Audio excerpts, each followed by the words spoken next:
So first time na ko nakasakay diri sa Roro Port diri sa kuan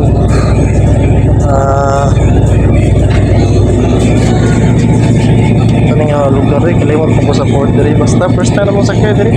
So nakasakay na kita ayun ba dito sa port sa EB Magalona. Sa Ahoy din day, gikan ni diri ka Ahoy, nakabiyahe nami. Mag-PM ning road Ahoy Port to EB Magalona. So para nakasakay nami paingon na dito. Hopefully makasakay sa dayon mi sa Escalante para makauli nami sa mga area Cebu. Chill lang kami ron din ang kaupa Mapito na itong kaupa dito ang Jibituya. May dagat diri sa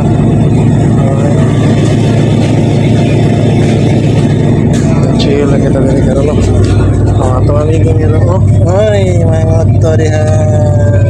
May motor dali vlog sa aslay ko Andre rescue dog. Chill lang kita. So kabayahay na kita, nakasakay na kita from Dumangas Port nga sig pinaabot 2 days. Balin mi sa Ahoy Port Roro sakay na mi ta. Thank you Lord. Aping ta kanunay, God bless you all.